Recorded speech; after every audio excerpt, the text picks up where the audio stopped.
Silence is not the absence of action, it is the preparation for power. In the unseen, where no eye intrudes and no ear listens, the greatest manifestations are quietly conceived. You are not called to scream your desires to the world, nor to argue your worth before an indifferent audience. You are called to be still, to rest inwardly, to dwell in the end of what you seek. For what you claim inwardly with conviction will take shape in the world, without struggle, without noise. The world has trained you to believe that loud effort is the only path to achievement, that you must hustle, persuade, and fight for your place. But in truth, the law that governs creation does not respond to panic, but to inner knowing. It listens not to your words, but to your state. The one who knows their desire is already fulfilled does not run. They do not chase. They do not plead. They remain still, unmoved, and silent, because they know their silence is not weakness, it is faith made visible. There is a sacred stillness within you, a chamber untouched by fear or doubt. When you enter it, you leave behind the noise of appearances and dwell in the reality of things not yet seen. You cease reacting to circumstances and begin creating from your center. You do not beg the world to give you what you already possess in imagination. Instead, you claim it in silence and allow it to unfold. There is a rhythm to the universe, and the one who learns to stay silent aligns with its beat. They do not disturb the soil after planting the seed. They water it with belief and wait in peace. To stay silent is to understand the mystery of the seed. A seed does not boast of the tree it will become, it rests, knowing the tree is inevitable. So too must you remain in your unseen conviction. Do not explain, do not justify, do not argue with those who cannot see what you already hold in your heart. Let your silence become your sanctuary. Let your quiet confidence speak louder than any words. The moment you decide to dwell in the fulfilled desire, you detach from the clamor of need. You move into the inner temple where all things are possible. In this sacred space, your assumption becomes law. You see yourself already possessing the life you desire, already walking in it, already being it. And then you do nothing, not because there is nothing to be done, but because you have already done everything. You have impressed your wish upon the infinite, and now it is done. This world is a mirror. It reflects the state you embody, not the words you utter. Speak in silence, and the world will echo your inner tone. Claim your wealth, your love, your peace in the quiet of your soul, and the mirror will reveal it. You need not tell the world what you're manifesting. The world will show it. You will not need to explain how it came. It will come by the unseen hand that honors your faith, not your struggle. Silence is not doing nothing. It is doing the most powerful thing, assuming the wish fulfilled and resting in it. You become a magnet for all things when you stop seeking and start being. The moment you silence the inner chatter, the doors begin to open. What was hidden is drawn to you, not by force, but by harmony. Because you are no longer separate from it, you are one with it. And what you are one with, you cannot chase. You can only receive. So stay silent. Inwardly possess what you outwardly desire. Let the world think nothing is happening. Let them misjudge your calm as passivity. Let them see you as still. And then let them watch as everything begins to move for you without you lifting a single finger in desperation. All you must do is remain faithful to the unseen reality you have claimed in the silence. And it will come. It must come. For the silence that holds belief is the most powerful voice in the universe. Silence is not merely the absence of sound. It is the space where creation takes root. When you choose silence, you are not retreating in weakness, you are advancing in power. You are declaring without speaking that what you desire is already yours. The noise of the world demands proof, action, validation. But in the inner realm where all true creation begins, silence is the loudest affirmation. It's the language of those who already know. It is the posture of one who has moved from wishing to being. When you stay silent, you stop chasing and begin dwelling. And to dwell in the assumption of your fulfilled desire is to live in the end, to be what you seek before it arrives. Every desire you hold is already fulfilled in a higher realm of consciousness. The only bridge between your current condition and that fulfilled state is your ability to assume it without question, without discussion, and without seeking confirmation from the outer world. That bridge is built in silence. When you keep speaking about your desires as something you're trying to get, you declare that you don't yet have them. But when you become quiet, when you go inward and rest in the vision of having already received, you enter into union with that reality. And that union, that inner alignment, makes it inevitable. You see, silence is not a void. It is fullness. It is not empty. It is the container of everything you imagine. In silence, your assumptions grow roots. In silence, your inner state speaks louder than any voice could. The one who stays silent and imagines from the end is not hoping, they are accepting. They are not waiting, they are being. They are not observers of life, they are the authors of it. Their silence is not passive. It is the resting place of complete faith. There's a reason the deepest transformations occur when no one is watching. You don't have to announce your desire. You don't need to explain your vision. You are not called to justify your belief. The only thing you are called to do is assume and stay loyal to that assumption, in silence. Speak it within. Walk in it. Let the feeling become so normal to you that the world must mirror it. You don't need to convince anyone else. The only one you must convince is yourself. And even that isn't done with words. It's done with dwelling, with presence, with silent agreement. When you're truly in the state of the wish fulfilled, you no longer feel the need to talk about what's coming. You no longer crave attention or validation. You no longer ask when, how, or if. You have moved beyond that. You are now expressing from within what you have already received in the unseen. And in that unseen space, all things are done. Everything is complete. Your only task is to remain quietly, calmly, confidently, right there, right in that fulfilled state. Not because you're trying to manifest, but because you've already accepted that it's yours. The mind that is still is the most powerful magnet. It does not chase, it attracts. It does not beg, it assumes. It does not strive, it dwells. And the dwelling is everything. It is the vibration, the tone, the resonance that calls forth the invisible into visibility. But this only happens when you silence the outer world. Silence the opinions. Silence the doubts.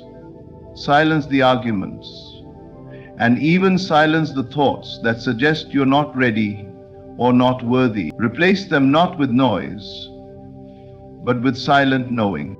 When you sit in silence and imagine your life is already transformed, you are performing the highest act of creation. You are becoming one with the thing you desire. And when you become one with it, it must appear. Because the outer world is simply a mirror of your inner world. It cannot help but reflect what you are being. And what you are being is known not by what you say, but by what you silently accept as true. To dwell in the end is to move beyond appearances. It is to look at the present condition and refuse to be disturbed by it. It is to hold firm to the unseen reality, knowing that what is seen is temporary and what is unseen is eternal. You cannot do this through effort. You can only do it through stillness, through inward communion, through silence. In this silence, you align with the frequency of the fulfilled desire. You become the vibrational match. and everything that does not match that state falls away, while everything that belongs to that state flows to you. Imagine walking through your day with the quiet confidence that what you desire is already yours. Imagine interacting with people, facing challenges, making decisions, all from a place of already having received. You do not need to talk about it. You do not need to broadcast your vision. Your vibration speaks louder than your words. The world doesn't respond to your wish, it responds to your assumption. And assumption lives in silence. It does not argue, it does not debate, it simply is. Let the world believe you are waiting. Let them think you are still becoming. Let them see you as still. But within yourself, know that you have already arrived. And this knowing, this silent inner posture, is the portal through which all things are added unto you. You are not manifesting through effort, you are manifesting through being. And being happens in silence. So allow yourself to fall into that stillness. Rest in it. Let it cradle you. Let it shape your reality from within. You will not always see immediate evidence, but you will always know. And that knowing is the seed. That knowing is the soil. That knowing is the silent unseen force that moves mountains without touching them. It is the whisper that shakes the earth.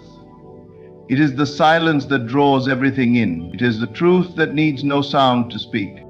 The universe does not respond to how loudly you speak, nor how passionately you beg.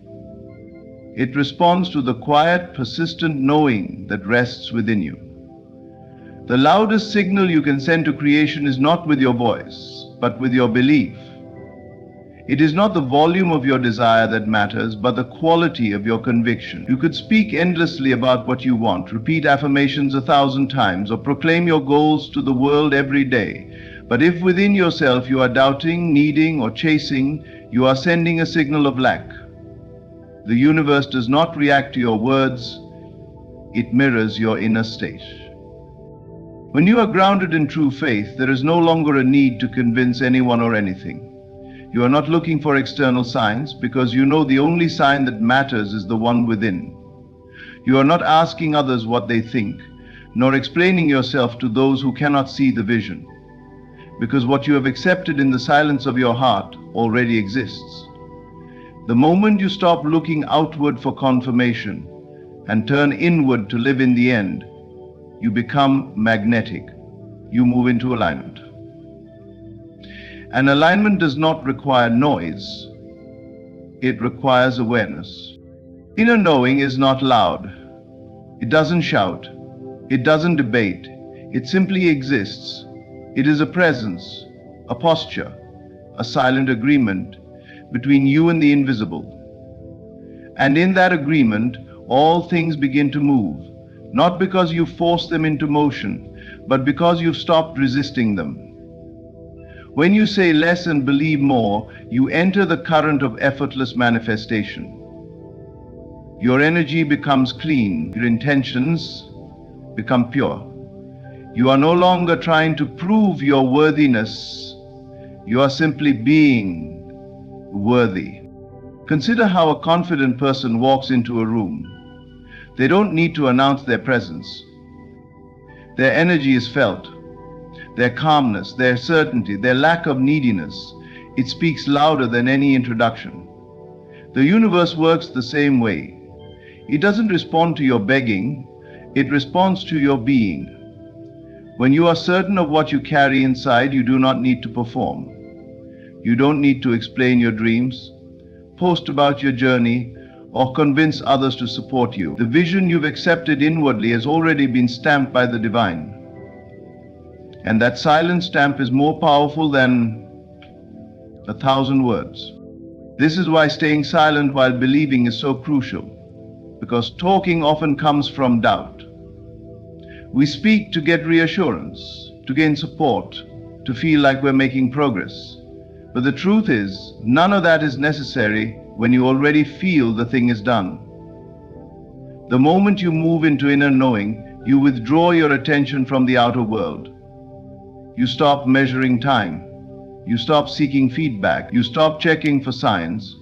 And in that detachment, in that silence, your desire finds space to breathe. It is not your declarations that shape your reality. It is the assumptions you hold in the background of your consciousness.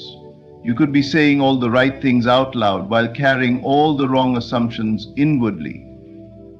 You could say, I am abundant, while still feeling fear every time you check your bank account. You could say, I am loved, while still wondering if you're enough. The outer words are meaningless unless the inner state is aligned. And that inner alignment happens quietly. It happens in the unseen. It happens when you decide to feel as if the thing has already happened and rest there. You are not required to act out your manifestation to others. You are not called to advertise your spiritual journey or your breakthroughs. The most sacred shifts happen in stillness. They are not for display. They are not for approval. They are for you. And when you know, truly know, you stop trying to persuade others. You stop reacting to what hasn't shown up yet, because your reality is no longer defined by appearances. It is governed by your imagination. There's a reason so many people try to manifest and see no change. It's not because the method is wrong. It's because the noise inside them is louder than their belief. Their actions come from fear. Their words are laced with doubt. Their energy is scattered. But the one who sits in silent confidence, the one who walks through their day with the feeling that it is already done, they are the ones who draw things in. Not because they chase it, but because they are not separate from it. You have nothing to prove, nothing to defend, no one to convince. The desire that was planted in your heart was not given to you to explain. It was given to you to accept, to nourish, to carry with grace. And grace is quiet. Grace does not beg. Grace does not shout. It dwells, it believes, it whispers, it is already mine, and lets the world respond in its own time. When you understand this, you stop giving your power away by constantly talking about what you want. You stop exhausting yourself by explaining your dreams to people who cannot see them. You stop looking for validation, because you realize that the only thing that matters is the relationship between you and your inner world. If that relationship is strong, if that agreement is unwavering, everything else will follow. Let your silence be your sanctuary. Let it protect your desire from the noise of opinions, the doubt of others, the impatience of the world. Let it become the womb in which your vision takes form. There is no need to talk about what is already real to you. Just live in it. Walk as it, feel it. And when you do, the universe responds. Not to your words, but to your frequency. Not to your effort, but to your embodiment. You are not trying to get what you want. You are revealing what you already possess in the unseen. And the more quietly you carry that truth, the more powerfully it reveals itself. So stay silent, not in fear, but in knowing. Not in weakness, but in alignment. Not because you're unsure, but because you are certain. Certain that the universe hears what is unspoken. Certain that your assumption is already shaping reality. Certain that everything you desire is already finding its way to you. Not because you said it out loud, but because you knew it in your soul. There is a process happening beneath the surface of your life, one that cannot be seen with the eyes or understood by ordinary logic. It is silent, invisible, and often unnoticed, yet it is the most powerful process in the universe. Just as a seed grows in the dark soil long before it breaks the surface, so too does your imagination begin to form reality long before the outer world catches up. Stillness is not inactivity, it is the womb of transformation. It is where the formless takes on form, where the unseen becomes seen. And if you understand this, you will never again mistake silence for delay or stillness for inaction. You are not here to hustle your way into your destiny, you are here to align with it, to become one with it internally, to dwell in the feeling of the wish fulfilled so deeply that the outer world has no choice but to rearrange itself around your state. And that alignment begins in stillness. It begins the moment you stop reacting, stop chasing, stop doubting, and start imagining. It begins when you enter the quiet chamber of your soul and accept that the seed of your desire has already been planted. From there, it is not your job to force it to grow. Your only job is to nourish it with belief, to protect it with silence, and to let it unfold in perfect timing. When you observe nature, you don't hear the seed pushing its way through the soil. You don't hear the roots digging deep or the leaves forming within. It all happens in silence. It all happens in stillness, and yet it happens with divine precision. There is no rush, no panic, no noise, just an inner intelligence guiding the process. The same intelligence exists within you. When you imagine something clearly, feel it deeply, and assume it has already been received, you are planting that seed, and the growth that follows does not need to be spoken about, tracked obsessively, or advertised. It simply is. The mistake many people make is thinking they must constantly act, constantly speak, constantly try, but this kind of restless energy only disrupts the natural flow. You do not dig up the seed every day to see if it has sprouted. You trust the process. You let it be. And the letting be is not indifference, it is faith. It is the quiet understanding that creation is always happening, even when nothing appears to be changing. It is the discipline of remaining unmoved by the outer world, knowing that the inner world is already at work. Stillness is not a sign that nothing is happening. It is a sign that everything is happening exactly as it should. You do not need to explain your silence to anyone. You do not owe the world an update on your dreams. You are not required to prove that you are working hard enough, because in truth, it is not the hard work that produces the breakthrough. It is the alignment. And alignment cannot be faked, nor can it be forced. It is felt, it is embodied, and it is cultivated in the quiet spaces of your life, where no one is watching. The deeper your stillness, the more powerful your manifestation becomes. Not because the silence itself creates, but because the silence allows you to feel the reality of what already is. In silence, there is no distraction. In silence, there is no contradiction. There is only you and the fulfilled vision. And when that becomes your dwelling place, when that becomes your natural state, then the outer must conform, because the outer world is never separate from you. It is your reflection. It only ever gives you what you are being. You may find that the most significant changes in your life come when you least expect them. When you are quiet, content, and no longer trying to force anything. That is not coincidence. That is the law at work. When you enter stillness and surrender to the vision within, you release resistance. You no longer block the flow with fear, urgency, or doubt. You allow the current to carry you. And in that allowing, in that surrender, you become magnetic. You begin to receive. Not because you worked harder, but because you aligned more purely. Stillness is a decision. It is the decision to stop reacting to appearances, to stop giving your energy to what you don't want, to stop arguing with the present and start accepting the future as already accomplished. This is not about passivity, it is about authority. The one who can remain still in the face of lack, chaos, or delay is the one who truly understands the law. They are not distracted by what is.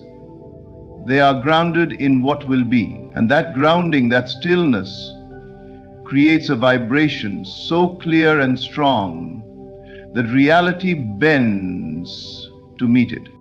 You don't need to explain your peace. You don't need to defend your vision. You don't need to seek reassurance that what you imagined is on its way. That reassurance comes not from others, but from the stillness you carry. It is the inner stillness that whispers, all is well. It is the inner stillness that reminds you it is already done. And when you believe that, truly believe it, you lose the need to speak about it. You no longer measure time, compare paths, or question your progress. You know. And that knowing is enough.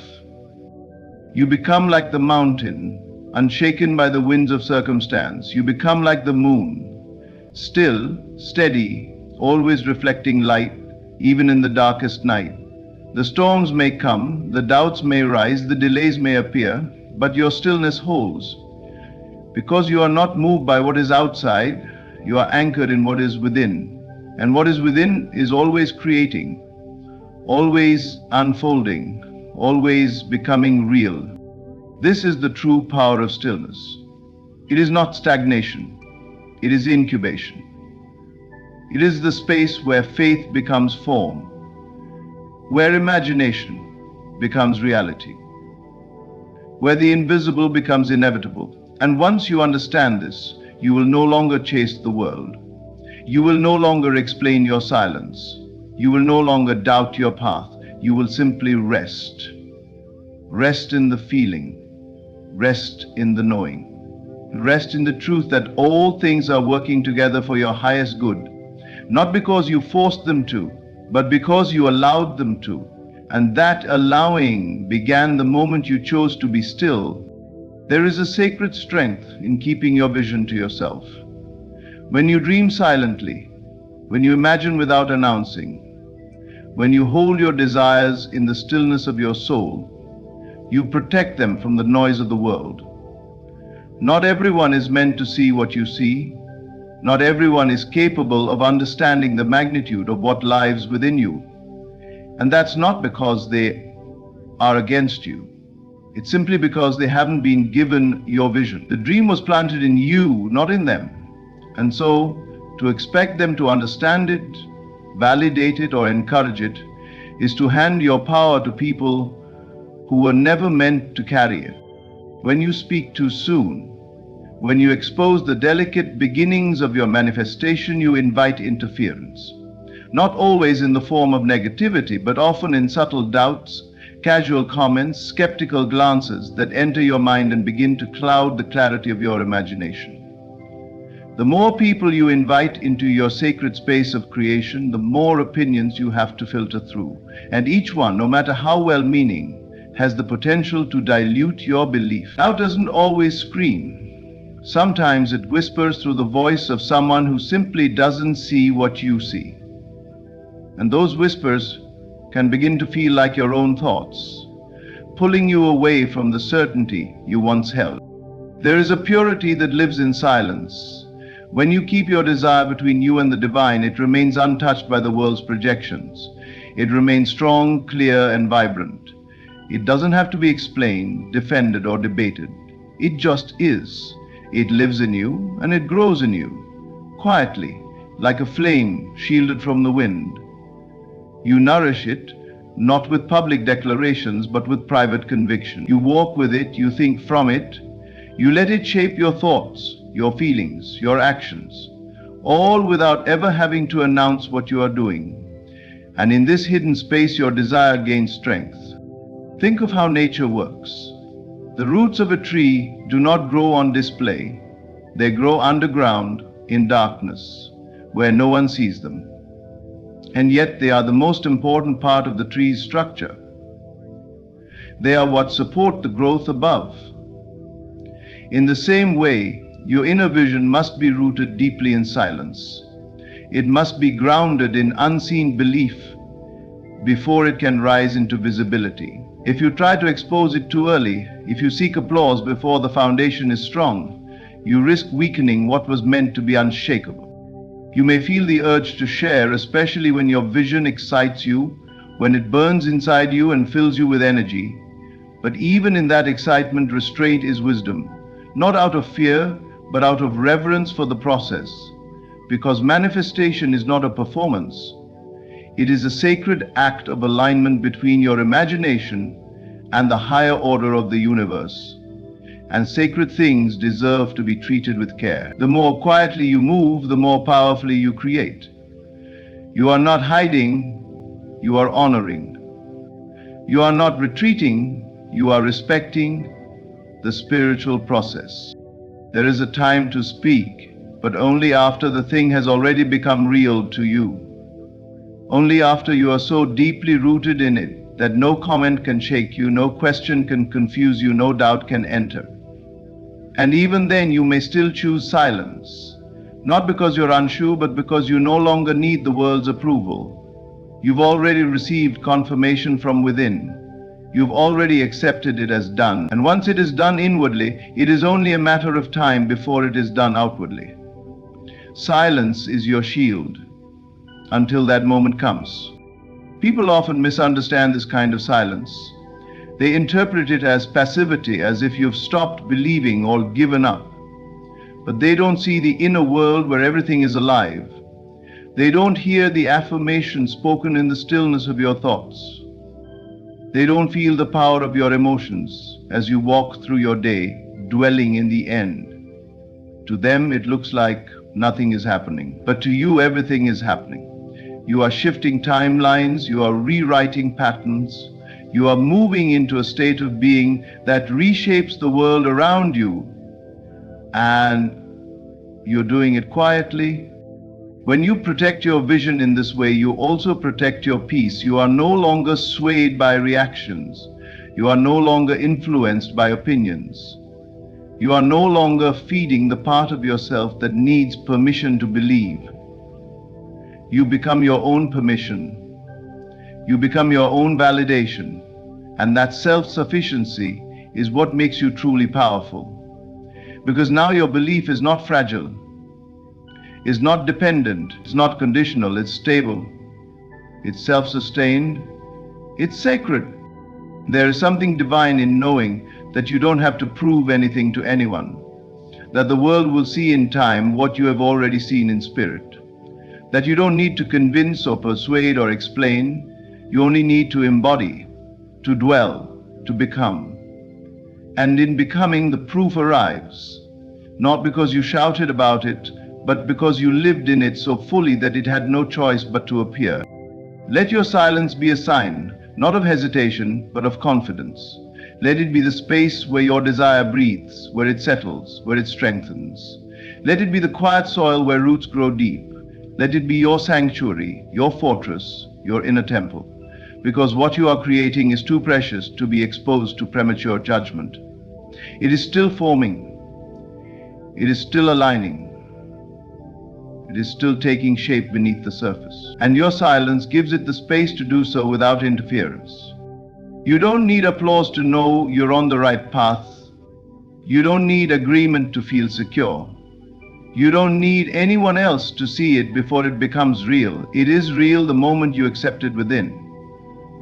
And the more you protect it, the more purely it will unfold. Not as a result of noise, but as the fruit of stillness. Not through argument, but through alignment. Not because you broadcasted it, but because you became it. Quietly, steadily, unshakably. There is a mysterious power that moves in silence. It does not beg for attention, nor does it strive to be seen. It simply exists, grounded, anchored in a truth that does not need to be spoken.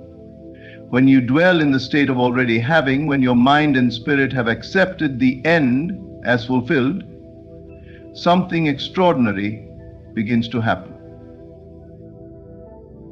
You no longer chase what you desire. You no longer reach out with desperation. You no longer try to convince the world of your worthiness. Instead, you attract quietly, naturally, effortlessly. Not by doing, but by being, because what you are being, you draw in. What you are embodying within, you magnetize without. There is no need to strive when you are already there in consciousness. When a person fully accepts that their desire is already theirs, they begin to radiate the frequency of that fulfilled desire. And everything in this universe is vibration.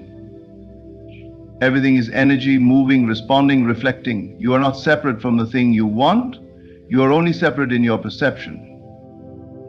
The moment you shift your perception and begin to feel from the end, to assume the state of already having, the outer world begins its silent, rearrangement, not through force, not through loud declarations, but through the magnetic pull of your inner being. That pull is activated not by talking about what you want, but by embodying it. That embodiment happens in stillness, in inner certainty, in the quiet moments when no one sees you but everything shifts. It's a strange paradox, but the more you try, the more you push it away. The more you chase, the more you confirm that you don't yet have it.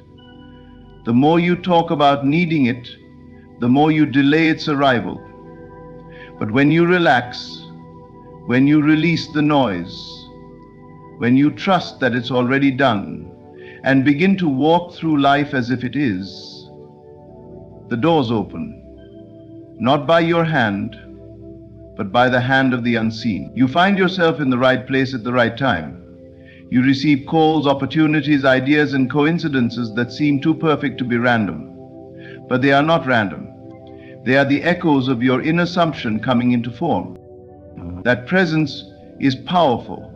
It is the presence of someone who is aligned with their vision and let go of the fight. And in that surrender, everything begins to be added. You cannot fake this energy. You cannot speak it into existence if you are still holding resistance within. You must become it. And becoming it does not happen in the noise of the world.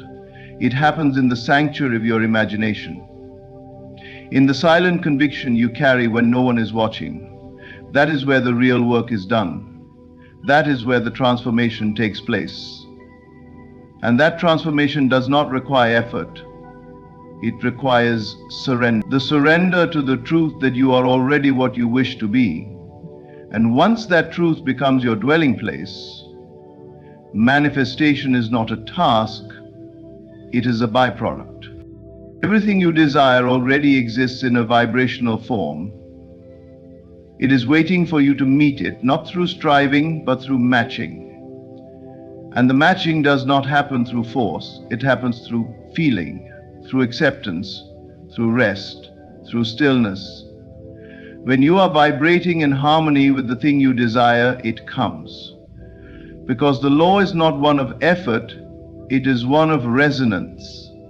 You do not pull things in by working harder. You pull them in by tuning yourself to the state of already having. That state is quiet, that state is still, that state is full.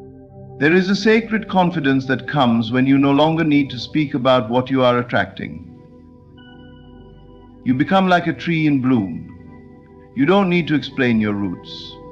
You don't need to describe your process. You simply bloom. And those who see you see the fruit.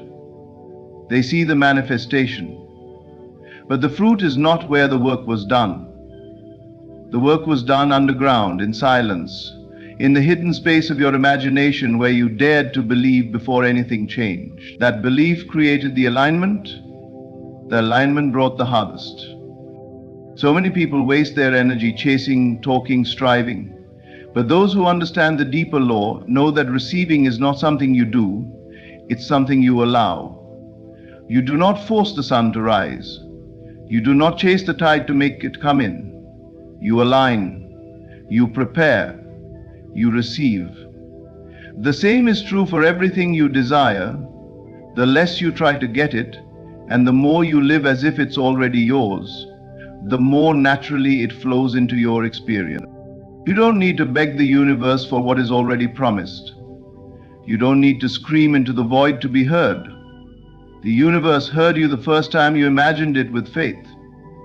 The moment you accepted it as yours, it began moving.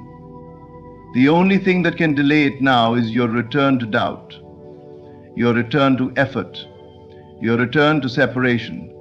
But if you stay still, if you stay silent, if you stay in the feeling of already having, you become unstoppable. Because you are no longer waiting, you are receiving. You are no longer asking, you are living. And in that living, in that being, everything comes. The most magnetic people are not the loudest. They are the most centered, the most still, the most sure. They do not speak about their dreams, they embody them. They do not talk about becoming, they already are. They do not chase after anything. They trust that what belongs to them will find them, because they are already being it, and the world by law must respond. This is not a technique, this is not a trick, this is a way of being, a way of living from the inside out, a way of choosing to dwell in the truth of your imagination rather than the facts of your current reality. And when you live that way, quietly, faithfully, consistently, you stop seeking results and start experiencing them. Because you no longer live in the gap between desire and fulfillment. You live in the fulfillment. And fulfillment does not shout.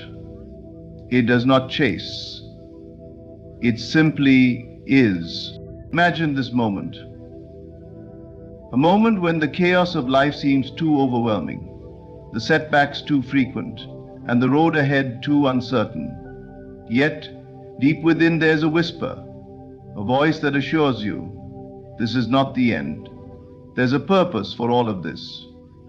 That whisper is no accident. It's a divine reminder that God has a plan for you, a plan so precise, so intentional, and so extraordinary that even your challenges are a part of its unfolding. As we begin, let's embark on a journey to uncover the truth about this divine plan, a truth that will resonate with your soul and inspire you to rise above every obstacle. This is not a story of random events, but one of purpose, grace, and power. Let's uncover the 10 profound truths about God's plan for you. Your life is not a coincidence. Every single detail of your existence is purposeful. You are not here by accident, nor is your journey random. From the moment you took your first breath, there was a plan. A divine, intricate design that guides your life in ways you may not always understand. Often we look at our circumstances and wonder if we've been forgotten. We question why we face certain challenges or endure specific trials. But what if these very struggles are evidence of a grander? What if every seemingly insignificant event, every heartbreak, every failure, and every victory is part of a divine blueprint, preparing you for a purpose only you can fulfill? Think of a puzzle. When the pieces are scattered, they seem unrelated, chaotic, and without meaning. But as each piece finds its place, a beautiful picture begins to emerge.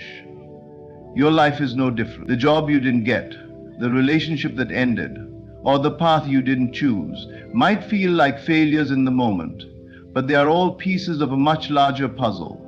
Each experience, no matter how painful or confusing, is preparing you for something extraordinary. The story of Joseph in the Bible is a powerful example of this truth. His journey was filled with betrayal, rejection, and hardship. Sold into slavery by his own brothers, he was falsely accused and imprisoned. To anyone watching, his life seemed like a series of unfortunate events. But in the midst of the pain and uncertainty, God's plan was at work. Every trial Joseph endured prepared him for the moment he would rise to a position of power and save countless lives, including the very brothers who betrayed him. Your life mirrors this pattern. Even in moments of despair, when it feels like everything is falling apart, trust that there is a purpose behind the chaos. You may not see it now, but one day you will look back and realize that every detour, every closed door, and every challenge was shaping you for something far greater than you could have imagined. Real life examples abound of people who found their greatest purpose through what seemed like misfortune. Oprah Winfrey, for instance, faced poverty, abuse, and rejection early in life. Yet those very experiences shaped her into one of the most influential voices of our time. Her pain became her platform. Her setbacks became her strengths, and her story became a source of hope for millions. What if the trials you're facing right now are preparing you to be a beacon of light for others? What if your story of overcoming will one day inspire someone else to rise above their challenges? It's easy to look at others and feel like they have it all figured out, as if their lives are seamless while yours feels messy and incomplete. But remember, everyone is in a different chapter of their journey. The people you admire have their own struggles, their own moments of doubt and confusion. What sets them apart is their faith that their lives are part of something bigger. You too are on a divine journey, one where every experience, good and bad, has meaning. You are not a random creation. Your existence is intentional. Every smile you share, every challenge you overcome, and every talent you possess is part of a bigger picture. Embrace the idea that nothing in your life is wasted. The very things you wish to erase might one day become the most powerful parts of your story. God uses brokenness to build strength. Brokenness is not the end of your story. It's the beginning of transformation. There's a sacred beauty in being broken. It strips away illusions of control and forces you to confront your vulnerability. It's in those raw, painful moments that the strongest foundations are built. Think about how a seed must first be buried in darkness, split open, and seemingly destroyed before it can grow into a tree. Your brokenness is that seed. It's not a sign of failure, but of potential. Life has a way of breaking us down, doesn't it? A betrayal, a loss, a shattered dream. Each feels like a wound that may never heal. But what if that wound is the very place where God's light enters your life? When you are broken, you become more open to transformation. Pain has a way of breaking down the walls we build around ourselves, allowing us to grow in ways we never thought possible. It humbles us, teaches us, and prepares us for something greater. Consider the story of Nick Vujicic. Born without arms and legs, his life could have been defined by despair and limitation. Instead, his brokenness became the foundation for his purpose. Through his pain, he discovered a mission to inspire others. Today, he travels the world, reminding people that their challenges do not define them, but refine them. His life is proof that brokenness is not the end, but a new beginning. Your moments of brokenness may feel unbearable, but they are not wasted. They are the chisels that shape you into a masterpiece. The pressure, the pain, and the struggle are refining you, just as fire refines gold. It burns away impurities, leaving behind something pure, strong, and beautiful.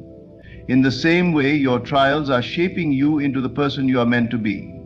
Have you ever noticed that some of the most compassionate, wise, and resilient people are those who have endured great hardship? It's because brokenness teaches lessons that comfort never could. It deepens your empathy, strengthens your character, and aligns your heart with God's purpose. When you've been through the fire, you come out stronger, wiser, and more capable of fulfilling your destiny. Look at your own life. Think of a time when you felt utterly broken, yet somehow you found the strength to rise again. Maybe it was a failed relationship that taught you your worth. Maybe it was a job loss that led you to your true calling. Whatever it wasn't the end, it was the beginning of something new. Your brokenness is not a punishment, it's a preparation. It's a way for God to remove the things that no longer serve you and replace them with strength, wisdom, and purpose. Trust that even in your darkest moments, you are being shaped into the person you were created to be. Delay is not denial. When the things you've prayed for, worked for, or dreamed about seem delayed, it's natural to feel frustrated, even forgotten. But a delay is not a denial. It's a part of a divine process. Sometimes God's timing doesn't align with our own, not because He is withholding from us, but because He is preparing us. There is an appointed time for every blessing, and often the waiting period is when the most significant growth occurs. Think of a farmer planting seeds in a field. He doesn't return the next day expecting a harvest. He knows the seed needs time to grow, to take root, to be nourished by the sun and rain. In the same way, the delays in your life are opportunities for God to nurture your spirit, strengthen your character, and prepare you for the blessings ahead. Consider the story of Sarah and Abraham in the Bible. God promised them a son, but years went by without any sign of fulfillment. Sarah grew impatient and tried to take matters into her own hands, leading to complications and pain. Yet, despite the delay, God's promise remained steadfast. At the right time, not when Sarah or Abraham thought it should happen, but at the appointed moment, Isaac was born. Their wait was not wasted, it was purposeful. Through the delay, they learned to trust God's faithfulness, and their story became a testimony of His perfect timing. Reflect on your own life. How many times have you looked back and realized that something you once wanted so desperately wasn't meant to happen at that moment, or at all? Perhaps it was a job you thought you needed, a relationship you believed was the one, or an opportunity that seemed like the answer to all your prayers. How long do you think it is necessary? When those things didn't work out, it hurt. But as time passed, you may have seen why the delay or even the denial was necessary. What if God is protecting you from what you cannot yet see? What if He's aligning circumstances for a greater purpose than you can currently understand? Delays teach patience, and patience is a virtue that strengthens your faith. Waiting seasons are not about doing nothing. They are about preparing yourself. Like a potter shaping clay, God is molding you during these times. The longer the process, the more intricate and refined the result. Trust that your waiting is not empty. It's filled with purpose. During this time, you are being equipped with the tools, wisdom, and resilience needed to steward the blessings coming your way.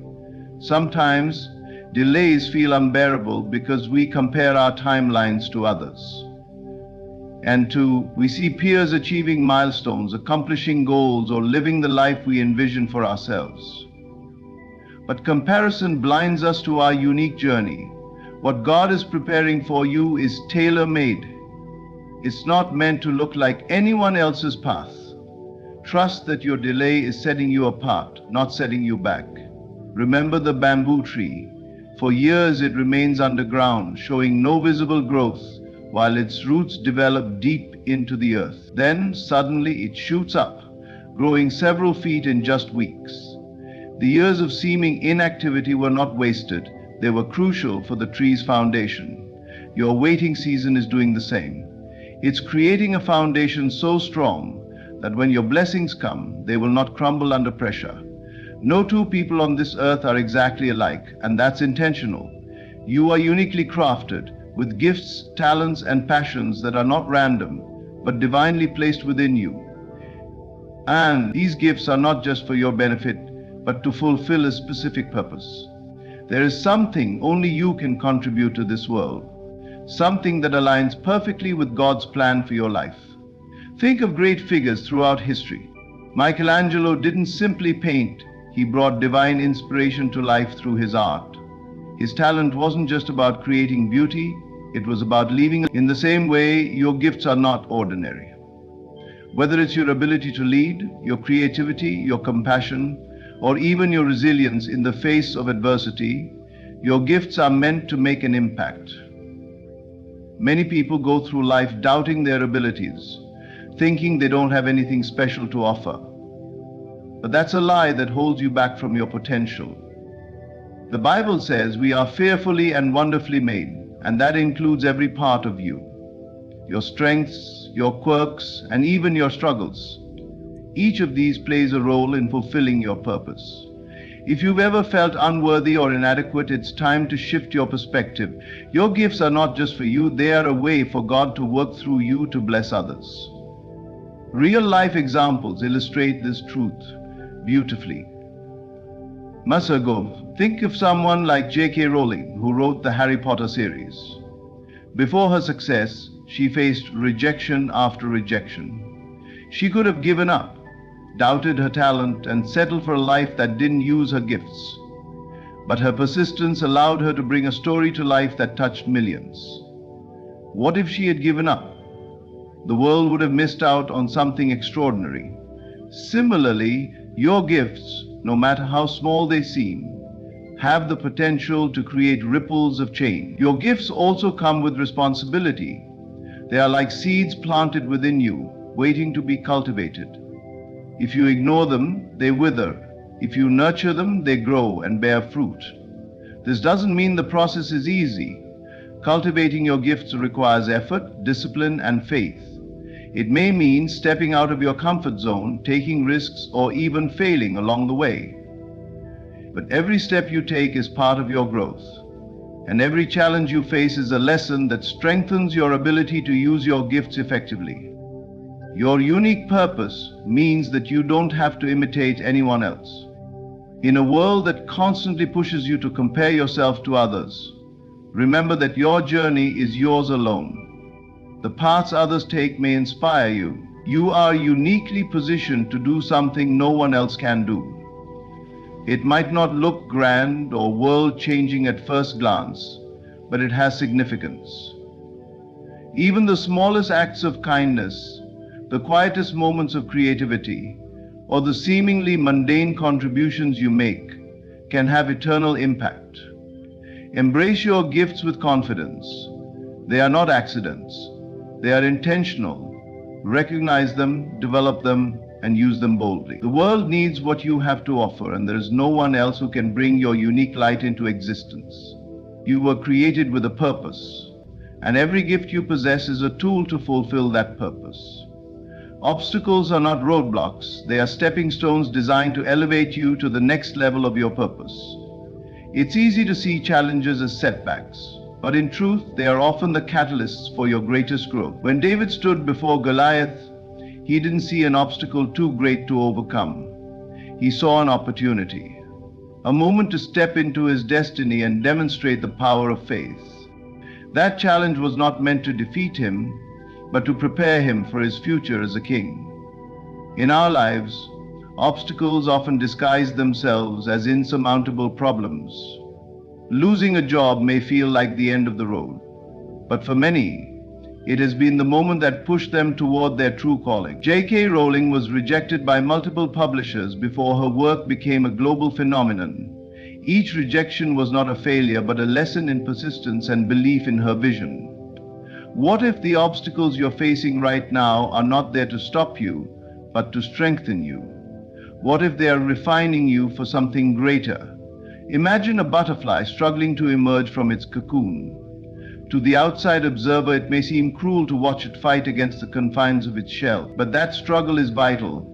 It strengthens the butterfly's wings so it can fly. Without the obstacle of the cocoon, the butterfly would never soar. It's in these moments of surrender that you find clarity and direction. Think about Moses leading the Israelites out of Egypt. When they reached the Red Sea, it appeared to be an insurmountable barrier. But through faith and obedience, the waters parted, and a path was made where there seemed to be none. Your challenges are the Red Sea moments of your life, designed to show you that with faith, nothing is truly impossible. An intimate elaboration with peace should be a life-altering event, clearing the way for your soul so that it can move on. Challenges also push you to grow beyond your comfort zone. They force you to develop skills, habits, and mindsets that you wouldn't have otherwise. Thomas Edison failed thousands of times before inventing the light bulb. Each failure wasn't a dead end, it was a step closer to success. Similarly, the difficulties you face are shaping you into a version of yourself you've never met before. They're teaching you to persevere, to think creatively, and to find strength you didn't know you had. Consider your own life. Think of a time when you faced an obstacle that seemed overwhelming. Maybe it was a broken relationship, a financial crisis, or a health scare. At the time, it may have felt like the end of the world. But looking back, can you see how it shaped you? Can you see how it taught you lessons or opened doors you never expected? What if your current challenges are preparing you for something even greater? God's plan for your life is not just about where you're going, it's also about ensuring that you have everything you need along the way. Provision is built into His design. Just as an architect doesn't create a building without including plumbing, electricity, and structural integrity, God doesn't create a plan for your life without ensuring that every resource you'll need is accounted for. The challenge is not the lack of provision, but often our inability to trust that it will come at the right time. Consider the Israelites during their journey through the wilderness. They wandered for 40 years, but during that time, they never lacked what they needed. Manna fell from heaven daily, quenching their hunger. Water flowed from a rock when they were parched. Even their clothes and shoes did not wear out. These acts of provision were not coincidences. They were intentional signs of God's care and faithfulness. If He could provide for them in a barren desert, can He not also provide for you in the midst of your challenges? Imagine holding on to something so tightly that your hands begin to ache, your fingers cramp, and your strength fades. And yet you refuse to release it, believing that holding on is the only way to control, to fix, or to preserve. But what if I told you that the power isn't in holding, it's in letting go?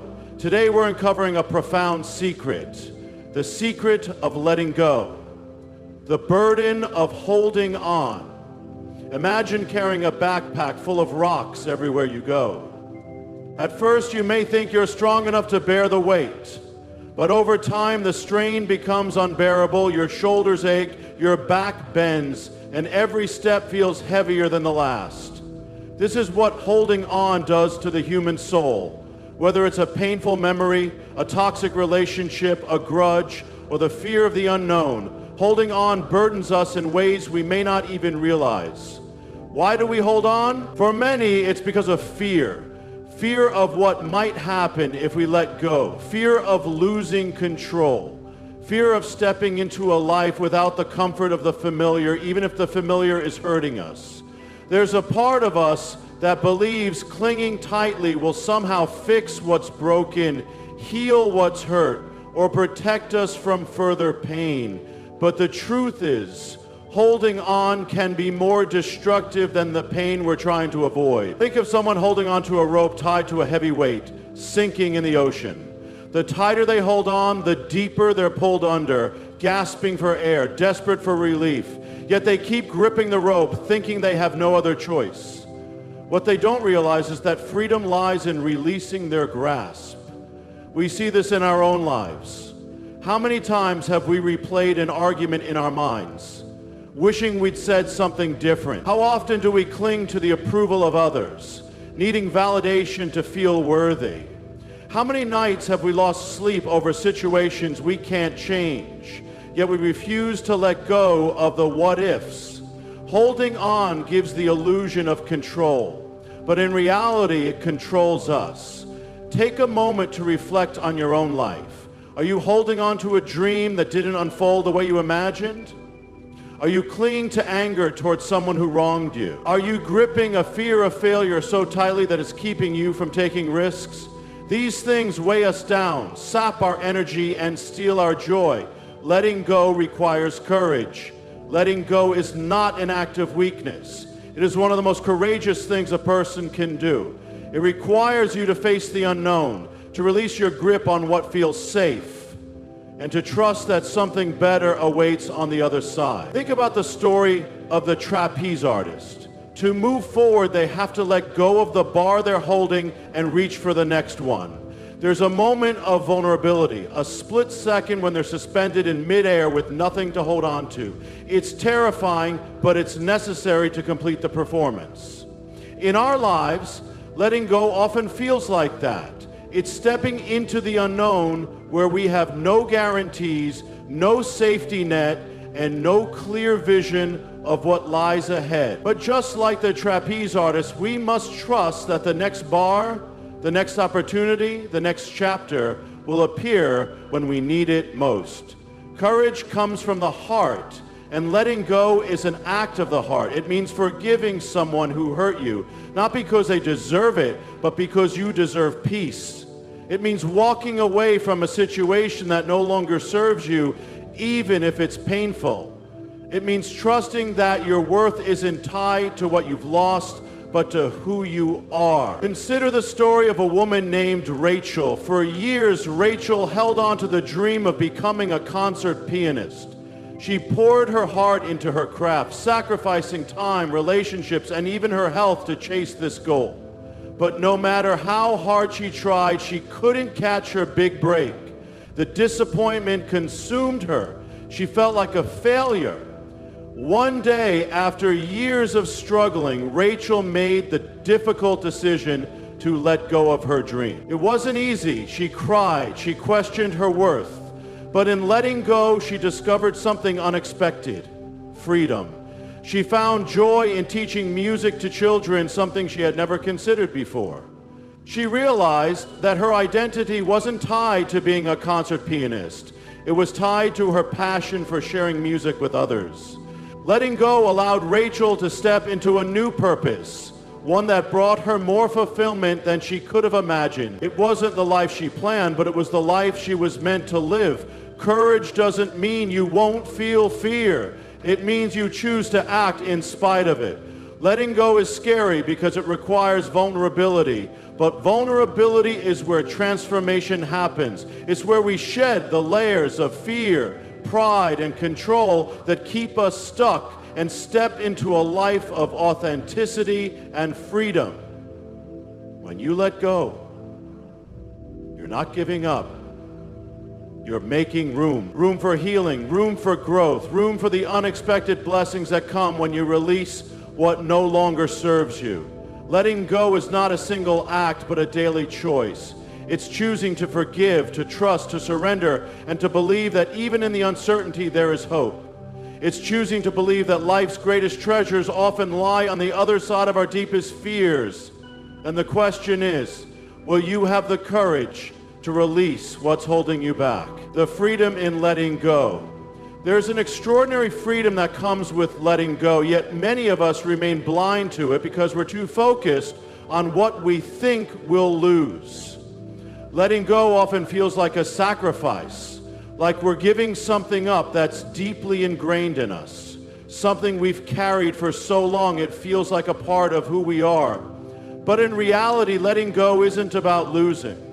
It's about making room for the life you were meant to live. Consider the story of a man who spent years climbing the corporate ladder, consumed by ambition and the relentless need for success. He worked late nights, skipped family gatherings, and sacrificed his health, all in pursuit of a dream he believed would define his worth. But when he finally reached the top, he felt empty. The fulfillment he thought would come with achievement never arrived. One day, after a health scare, he made the decision to walk away. He let go of his position, his title, and the identity he had built around his career. At first, the decision felt like a failure, like he was abandoning everything he had worked for. But as time passed, he realized something profound. In letting go of his need to prove himself, he found freedom. Freedom to spend time with his family, freedom to rediscover passions he had long ignored, freedom to live a life defined by purpose rather than pressure. This is the paradox of letting go. What we fear will diminish us often liberates us. When you release anger, you make room for peace. When you let go of control, you make room for trust. When you surrender the need for approval, you make room for self-worth. Freedom doesn't mean the absence of challenges. It means the ability to face those challenges without the weight of unnecessary burdens. Imagine standing on a hill, holding a kite. As the wind begins to pick up, you feel the kite pulling harder and harder, demanding more slack. If you refuse to let go of the string, even just a little, the kite can't rise. But when you release just enough, the kite soars. Letting go is the same. It allows you to rise, to see life from a higher perspective, and to move forward without the heaviness of what's been holding you back. It's not about forgetting your past or ignoring your pain. It's about choosing not to let those things define you. When you let go, you open yourself to possibilities. You create space for opportunities you couldn't see before because your hands were too full. You create room for relationships to heal, for creativity to flow, and for joy. The freedom in letting go is the freedom to embrace the unknown with open arms, knowing that what lies ahead is greater than what you're leaving behind. Practical steps to let go. Letting go can feel overwhelming, especially when you've held on to something for years, but it's not an impossible task. It's a journey that begins with small, intentional steps. The act of letting go isn't passive. It's a deliberate and courageous choice to release what no longer serves you. The first step is to identify what you're holding on to. Many people go through life carrying burdens they've never stopped to name. Is it a toxic relationship, a regret from the past, a fear of failure. Be honest with yourself and take the time to reflect.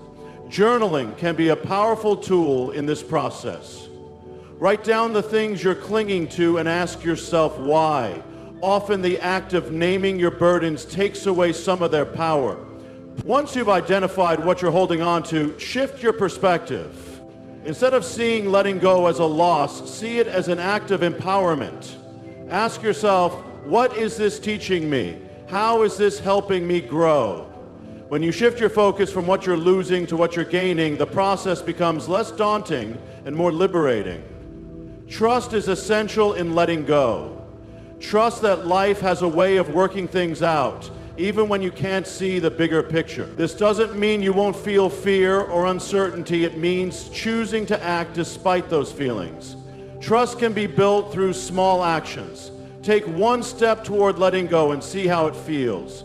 If you're letting go of a grudge, start by speaking kindly about the person who hurt you. If you're releasing fear, take a small risk in the direction of your dreams. Forgiveness is a critical part of letting go. Holding on to resentment is like drinking poison and expecting the other person to suffer. Forgiveness isn't about excusing someone's behavior. It's about freeing yourself from the chains of bitterness. Start by acknowledging your pain and giving yourself permission to feel it. Then make the conscious choice to release it. This doesn't mean forgetting what happened or reconciling with the person who hurt you. It means refusing to let their actions control your life any longer. Another practical step is to create space for what truly matters. Imagine your life as a garden. If it's overrun with weeds, anger, fear, regret, there's no room for flowers to grow. Start clearing out the weeds one by one. Spend time with people who uplift you. Invest in hobbies that bring you joy. Set boundaries that protect your energy. Finally, practice gratitude. Gratitude is one of the most powerful antidotes to fear and control. When you focus on what you have rather than what you've lost, your perspective shifts. Gratitude doesn't erase pain, but it reminds you that even in the midst of struggle, there is beauty to be found. Letting go isn't a one-time event. It's a daily choice. Some days will be harder than others. You might find yourself tempted to pick up old burdens, to fall back into familiar patterns of control or resentment. But each day is an opportunity to begin again, to release a little more and to trust a little deeper. The process of letting go is not about erasing your past or pretending your pain doesn't exist. It's about honoring your journey while choosing not to let it define your future. It's about making room for hope, for healing, and for the life you were always meant to live. Letting go is not a sign of weakness. It's the ultimate act of strength. It's choosing freedom over fear, peace over control, and growth over stagnation. It's realizing that you were never meant to carry every burden, fix every situation, or hold on to every piece of your past. Letting go is not about giving up. It's about rising up. Imagine what your life could look like if you stopped clinging to what's weighing you down. Picture yourself lighter, freer, with open hands and an open heart, ready to receive the blessings that are waiting for you. When you let go, you don't just release what's no longer meant for you. You create space for everything that is. So what is it you need to let go of today? Is it the pain of a past mistake? A dream that no longer fits who you've become? A toxic relationship? Fear of the unknown? Whatever it is, know this: you have the strength to let it go, and in doing so, you will find the life you've been longing for. Letting go is not the end of your story. It's the beginning of a new chapter. A chapter where you live fully, love deeply, and walk freely into the life you were created to live. The secret of letting go is the secret of becoming all that you're meant to be. Now take a deep breath.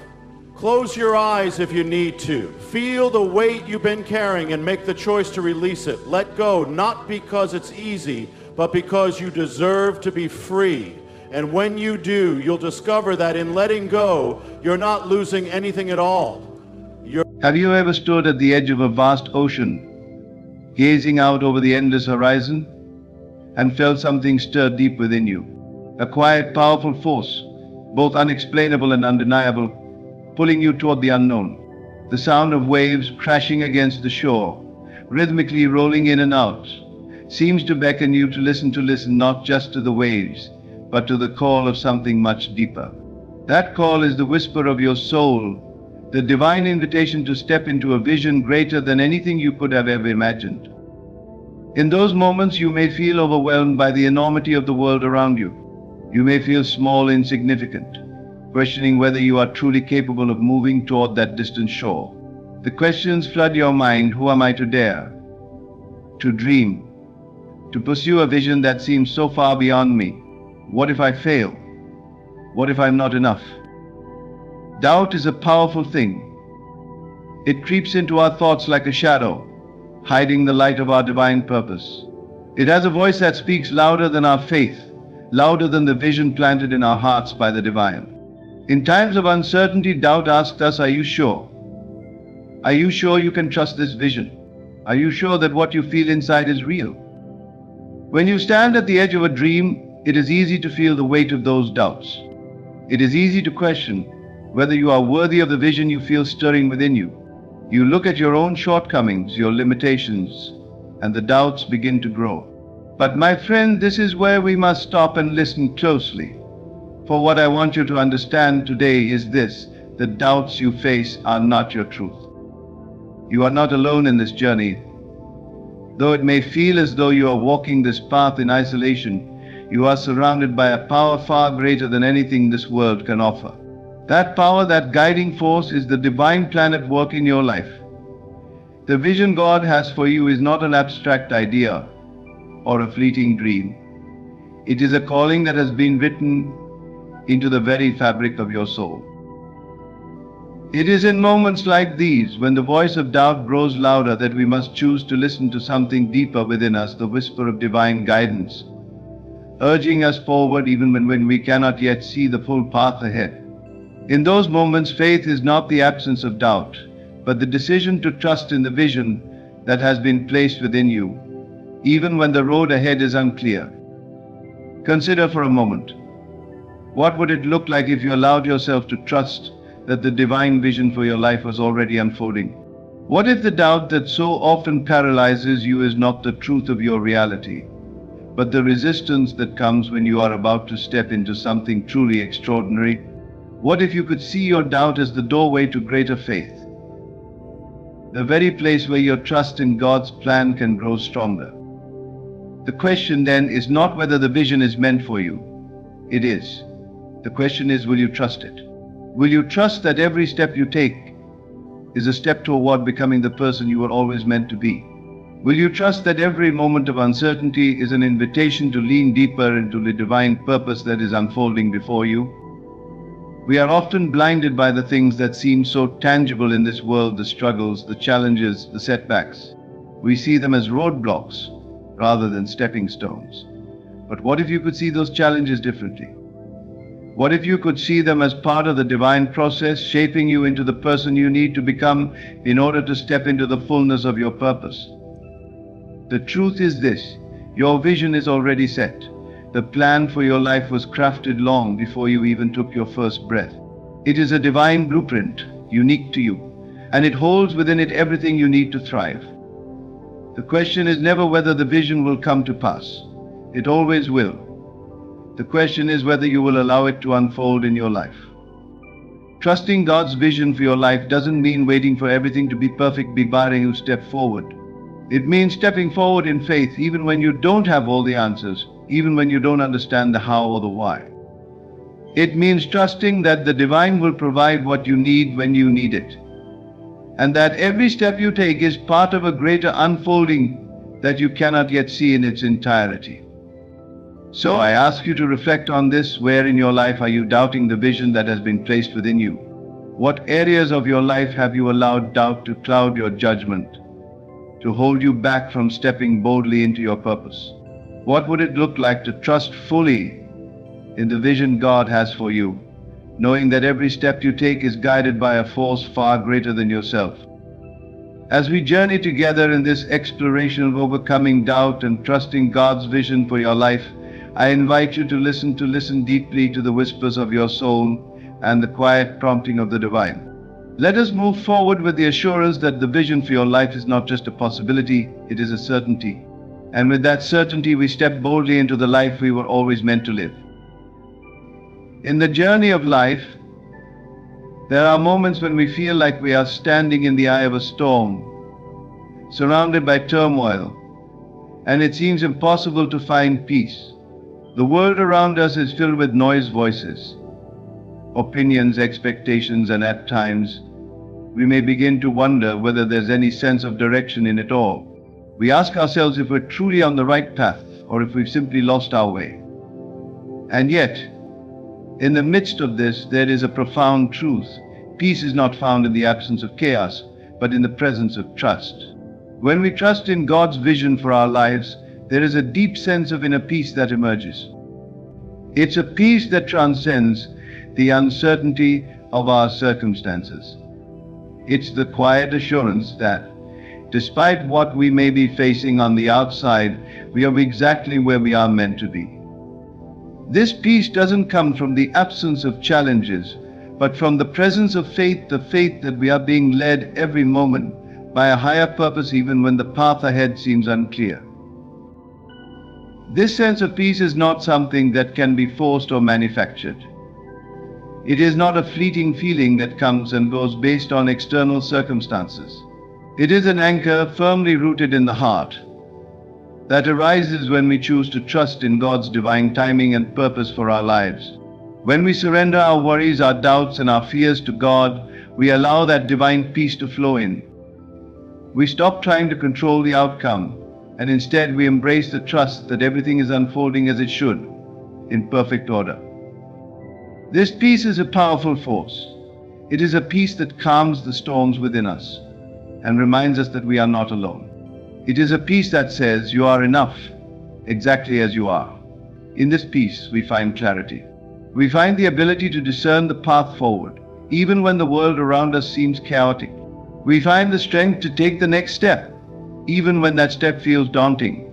For when we trust God's vision, we realize that the path we walk is not one of random chance, but one of divine design. But trust, as we know, is not always easy. It requires us to confront our own fears, to face the inner doubts that tell us we are not capable, that we are not worthy, or that the dream we carry in our hearts is too big for us. It requires us to let go of the need for control, to release the illusion that we can map out every detail of our future. And this is where the struggle begins. For many of us, the greatest battle we face is not out there in the world, but within ourselves. It's the battle against doubt, the voice that tells us we are not enough, that we don't deserve the life we dream of, and that we should play small to avoid failure. But here's the truth. God's vision for you is not based on your limitations. It is not confined by the doubts that have plagued your mind for so long. The vision He has for your life is not about what you can do on your own, but about what He can do through you. It is a vision that calls you to step beyond what you can see in the present moment and trust in the divine purpose that is unfolding in your life. When you choose to trust in God's vision, you are choosing to believe that your limitations are not the end of the story. In fact, they may be the very starting point for a new chapter. The truth is that God's vision for your life is so much greater than anything you can conceive on your own. It is a vision that calls you to expand, to grow, and to trust in your own potential. And while the doubts may come, and the fears may arise, know this, they are not the final word. The final word is spoken by the one who created you, the one who has a plan for your life that is far beyond what you can imagine. When you step into the flow of His purpose, you are no longer limited by what you think is possible. You are empowered by the divine energy that flows through you, guiding every step, every decision, and every moment of your journey. So, when doubt creeps in, as it inevitably will, remember this, you are not being asked to rely on your own strength alone. You are being invited to trust in a vision that is far greater than your own understanding. And in that trust, you will find the peace that transcends all understanding, the peace that reminds you that God is with you every step of the way, even when the path seems uncertain. You are not walking this journey alone. With every step, you are walking in alignment with the divine plan that has already been set in motion for you. Trust in that plan. Trust in that peace. Trust that everything you need is already within you, waiting to be revealed. This journey is not a simple one. It is a journey of faith, of patience, and of perseverance. And in this journey, you will encounter moments of doubt, you feel unsure of the path ahead. But it is in those moments that your trust in God's vision will carry you forward. It will be the anchor that holds you steady in the storm and the light that guides you through the darkness.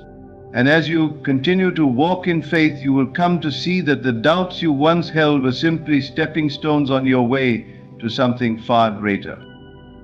When you trust in God's vision for your life, you find that your sense of purpose is not only renewed but also clarified. It is as though the fog that once clouded your vision begins to lift, allowing you to see your true path more clearly than ever before. The noise of the world, the distractions that once pulled you in every direction, fade into the background, and all that remains is the stillness of a calling that has been within you all along. This renewed sense of purpose is not something that can be easily shaken. It is not the result of fleeting inspiration or a momentary burst of enthusiasm. Instead, it is the deep, inner knowing that you are aligned with the divine plan that has been written into the very fabric of your being.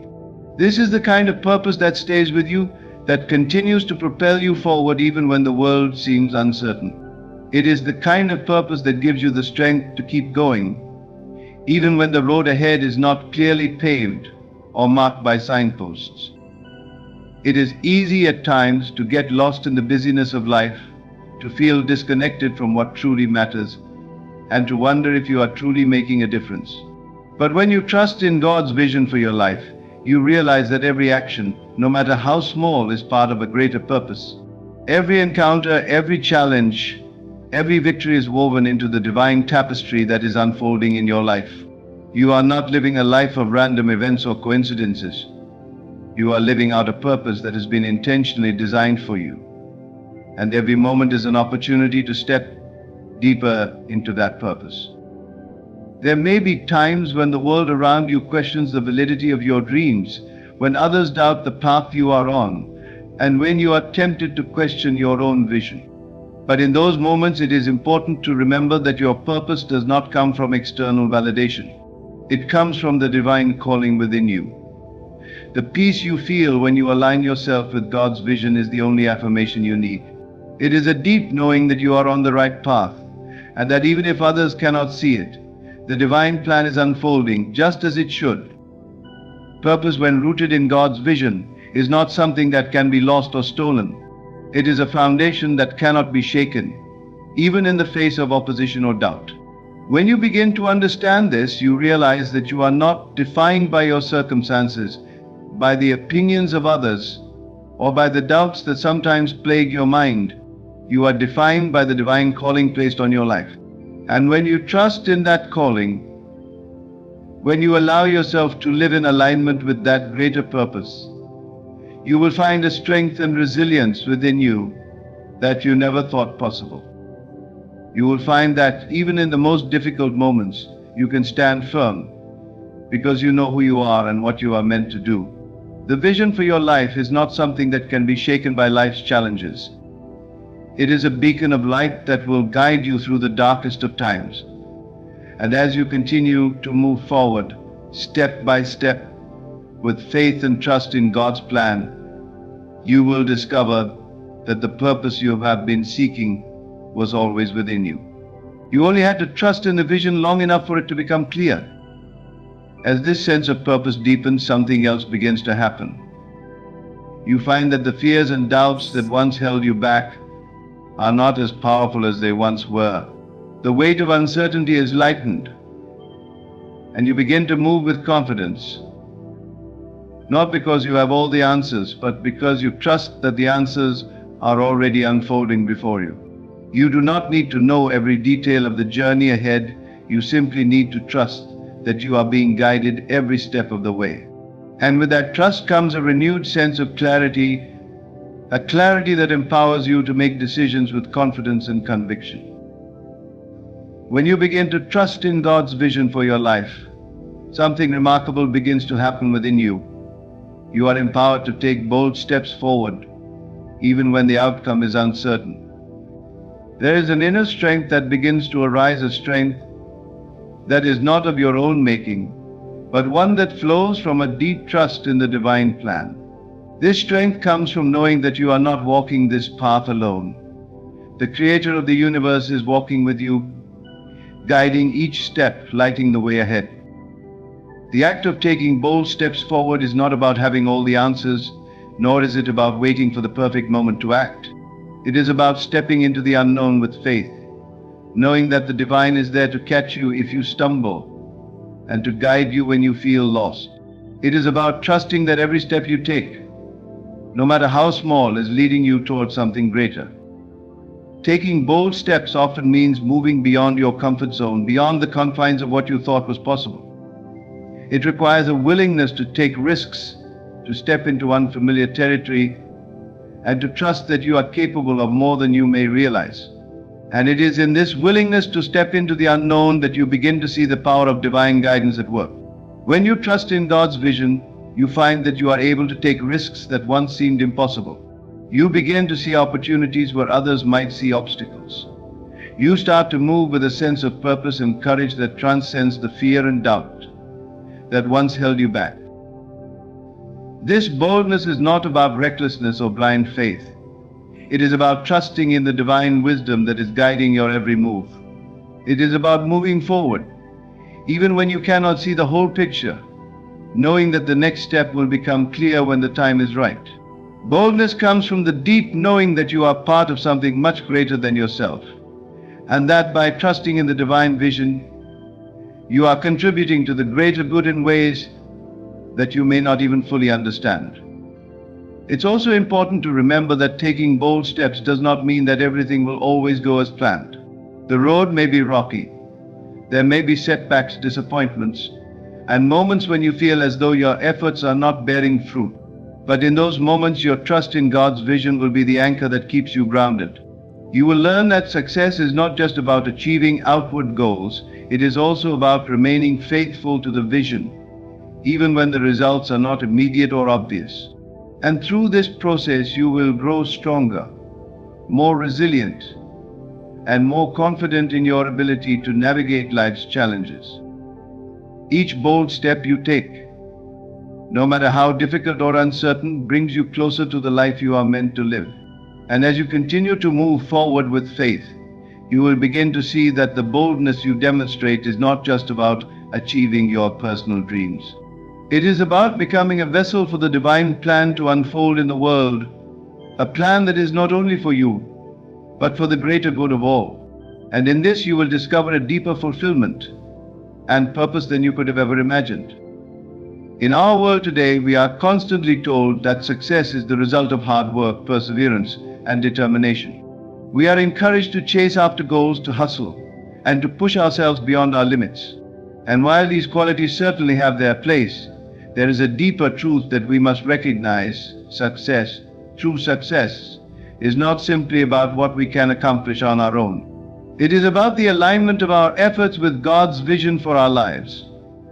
It is about surrendering to the divine timing and trusting that the path we are on is part of a greater plan that is unfolding in perfect order. When we trust in God's vision, we let go of the need to control the outcome. We no longer feel the pressure to make it happen on our own. Instead, we begin to embrace the peace that comes from knowing that everything we need is already provided for us. The work we do, the effort we put in, is not in vain. It is part of the divine flow that is guiding us toward the fulfillment of our purpose. This surrender is not about giving up or being passive. On the contrary, it is about taking action from a place of trust, knowing that our actions are aligned with a higher purpose. It is about understanding that we are co-creators with God, not simply working alone to achieve our desires. When we trust in the divine vision for our lives, we release the pressure to control every detail and instead focus on being faithful to the steps that are before us, trusting that God will provide the opportunities and resources we need at the perfect moment. This surrender to divine timing often requires patience, a quality that is not always easy to cultivate, especially in a world that thrives on instant gratification. We are taught to want things now, to demand results quickly, and to expect immediate success. But trusting in God's vision for our lives asks us to let go of this need for immediacy. It asks us to wait, to trust that there is a season for everything, and that in time everything will unfold as it is meant to. This patience, this trust in divine timing transforms the way we approach challenges. When we trust that everything is happening according to a higher plan, we no longer feel the need to rush or force things into being. We become more attuned to the natural flow of life, able to recognize opportunities when they arise and open to the lessons that come with each challenge. The struggles we face are no longer seen as obstacles, but as opportunities for growth, transformation, and alignment with the divine plan. As we learn to surrender and trust in God's timing, we also discover a sense of freedom. We are no longer bound by the pressure to achieve on our own terms or by the weight of our own expectations. Instead, we are free to follow the path that has already been laid out for us, knowing that every step we take is guided by divine wisdom. This freedom is not about relinquishing responsibility or effort, but about releasing the need for control and trusting that, in the end, everything will work out as it should. In a world that values independence and self-sufficiency, this concept of surrender and trust may seem counterintuitive. Yet when we embrace it, we find a deeper sense of peace and fulfillment than any amount of striving or achievement could bring. Trusting in God's vision allows us to step out of the cycle of endless striving and into a place of harmony with the divine flow of life. And in this harmony, we discover that the journey itself is just as important as the destination, and that every step we take is leading us closer to the life we were always meant to live. Another key aspect of trusting in God's vision is recognizing that your personal story is part of a much greater narrative. We often get caught up in the small details of our lives, our daily routines, the tasks we must accomplish, the goals we hope to achieve, and we forget that there is a larger picture at play. Our individual lives, with all their twists and turns, are part of a grand story that is being woven by the hand of God.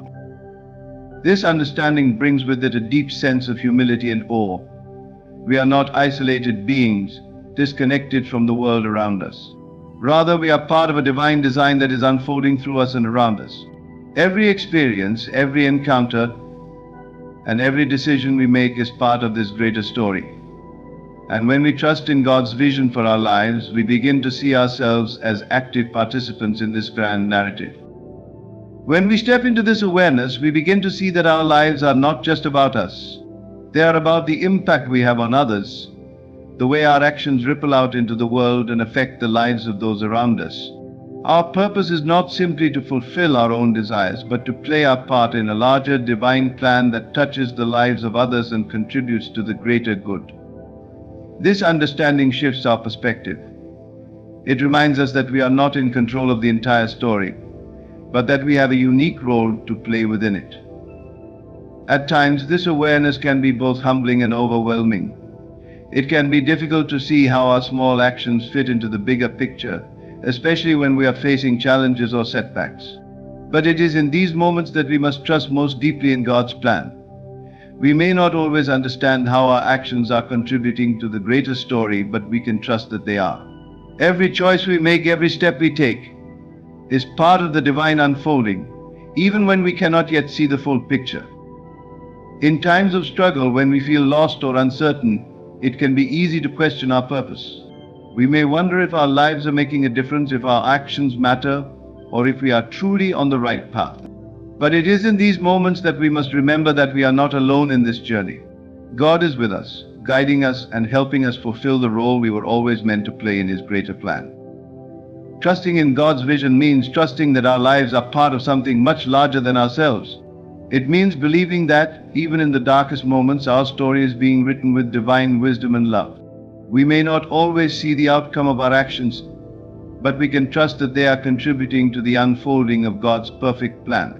And as we align ourselves with this greater purpose, we begin to find a deeper sense of meaning and fulfillment, knowing that our lives are part of a story that is greater than we could ever imagine.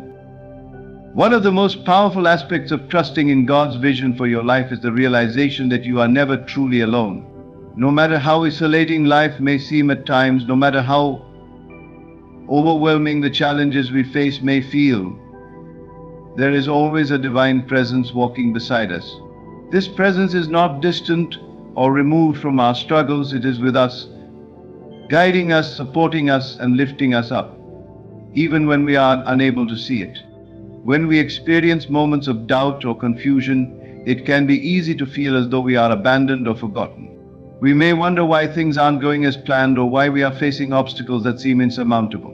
In those times, it's natural to question our faith and the direction we are heading. But here's the truth. In those very moments of doubt, God is closer than ever before. He is walking with us, and He is whispering to our hearts, reminding us of His presence, His love, and His unwavering guidance.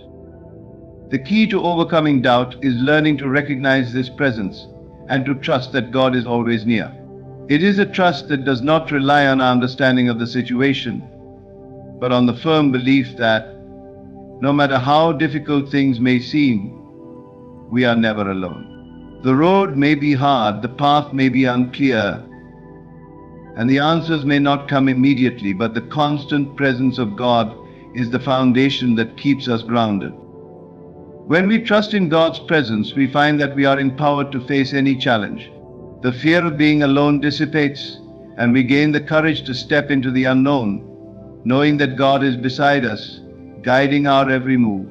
We are no longer paralyzed by the weight of uncertainty or the fear of making the wrong decision. Instead, we are able to walk forward with confidence, trusting that we are being led by a power greater than ourselves. And this trust in God's presence is not limited to the moments of struggle or hardship. It is a trust that extends to every moment of our lives. We can trust that God is with us in the ordinary, everyday moments, just as much as He is with us in the difficult times. The act of trusting in God's presence becomes a continual practice of surrendering our need for control and opening ourselves up to the guidance that is always available to us. When we live in this awareness of God's presence, we begin to see the world through different eyes.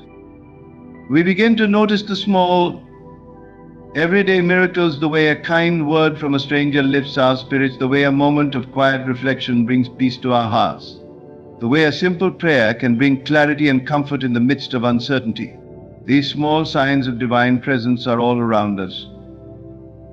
And when we trust that God is always near, we begin to recognize these moments for what they truly are, reminders that we are not alone, that we are always being guided, loved, and protected.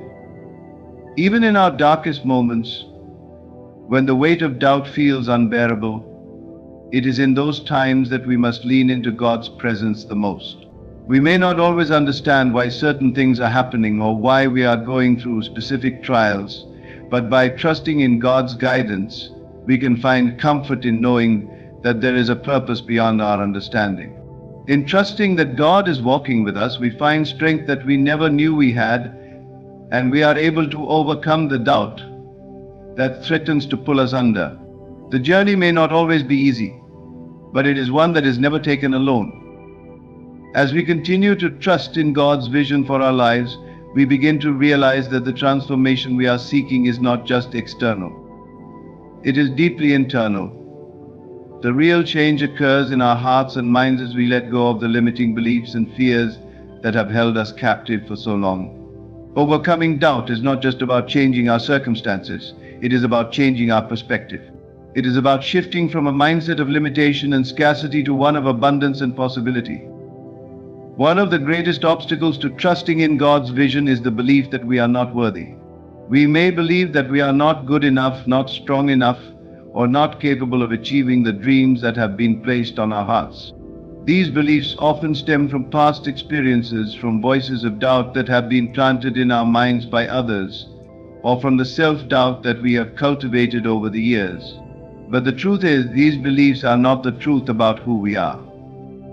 They are lies that have been fed to us by the world around us, and they have no place in the life that God has designed for us.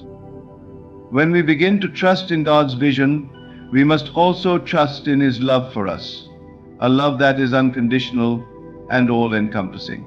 God's love is not based on our achievements, our perfection, or our past mistakes. His love is constant regardless of where we are on our journey. And it is in this love that we find our worth. We are worthy not because of anything we have done or achieved, but because we are His children, created in His image. When we embrace this truth, we begin to release the limiting beliefs that have held us back for so long. We begin to understand that we are not defined by our mistakes, our failures, or our doubts. We are defined by God's love for us, and in that love, we find our true identity. Overcoming doubt, therefore, is a process of transformation. It is the process of shedding the false beliefs that have held us back and stepping into the truth of who we are.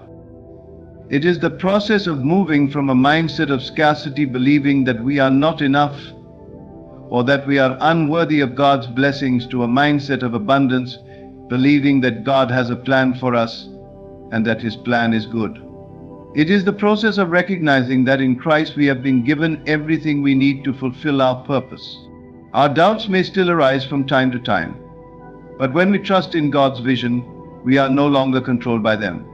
We are able to move forward with confidence, knowing that we are fully equipped to handle whatever comes our way. The shift in perspective that occurs when we trust in God's vision is nothing short of miraculous. It changes the way we see ourselves, the way we see the world, and the way we approach every challenge and opportunity. Instead of seeing obstacles as insurmountable, we begin to see them as opportunities for growth and transformation. Instead of seeing ourselves as limited, we begin to see ourselves as capable of achieving the impossible, not by our own strength, but through the power of the one who created us. As we embrace this transformation, we find that the doubts that once seemed so powerful begin to lose their grip on us. The more we trust in God's love and vision, the more we are able to walk in the fullness of who we were always meant to be. And in this process of overcoming doubt, we discover a deeper sense of peace, confidence, and purpose. We realize that we are not just living for ourselves, we are living for a higher purpose. And when we trust in God's vision, we are always moving toward that greater calling. As we continue to trust in God's vision for our lives, one of the most profound shifts we experience is the release of fear. Fear in many ways is the root of all doubt. It is the fear of failure, the fear of the unknown, the fear of not being good enough, or the fear of stepping outside of our comfort zone. Fear keeps us locked in a cycle of inaction and self-doubt, paralyzing us from taking the steps that lead us to the life God has designed for us. But when we begin to trust in God's vision, we are able to break free from the chains of fear that have held us captive for so long. Trusting in God's vision means acknowledging that fear is real, but also recognizing that it does not have to control us. Fear may come knocking at our door, but it does not have the final say. When we trust in God, we invite His perfect to cast out that fear. The Bible tells us that perfect love casts out fear, 1 John 4:18. And when we embrace the love of God, we begin to see fear for what it truly is, a lie designed to keep us from stepping into the fullness of who we are meant to be. Overcoming fear is not an overnight process. It requires a constant commitment to trusting in God's promises and knowing that He is always with us, even in the midst of our fear. When we trust in God, we are able to step forward with confidence, not because we are fearless, but because we know that God is bigger than any fear we face. We understand that the power of His presence far outweighs the power of any fear that may try to hold us back. Every step we take in faith, no matter how small, is an act of courage. It is a declaration that we will not let fear dictate our future. With each step, we grow stronger and more confident in God's ability to lead us through even the most challenging situations. When we trust in His vision, We understand that the obstacles we face are not meant to stop us, but to refine us, to strengthen us, and to shape us into the people we were always meant to become. As we begin to trust God more deeply, we notice that the grip of fear loosens. We become less concerned with the outcome of our efforts and more focused on the journey itself, knowing that every step is part of God's perfect plan for our lives. Even in the face of uncertainty, we learn to move forward with confidence, trusting that He will guide us every step of the way. The more we trust, the more our fear fades, and the more we embrace the freedom that comes from walking in alignment with God's will. Fear is not the absence of courage, it is the absence of trust in God's perfect love and plan. When we trust in God's vision for our lives, we allow His love to envelop us, to protect us, and to propel us forward. The more we lean into His love, the less power fear has over us. And in that freedom, we find the strength to move beyond doubt and into the fullness of God's calling for us. Another powerful aspect of trusting in God's vision for our lives is the understanding that His ways are higher than our ways. There will be times in our journey when things don't go as planned, when doors close, and when we are faced with unexpected detours. These moments can be disheartening and confusing. We may question why things are happening the way they are, or why we aren't seeing the results we hoped for.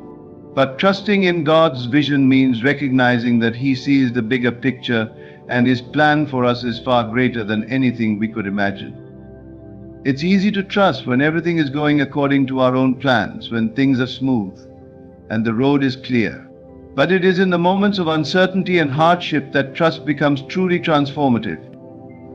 It is in those moments that we must lean into God's promises, knowing that He is working everything together for our good, even when we don't understand how or why.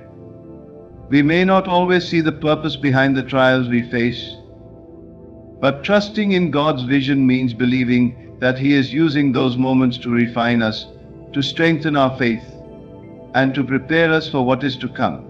Every challenge, every setback, every moment of waiting is part of a divine process that is shaping us into the person we are meant to be.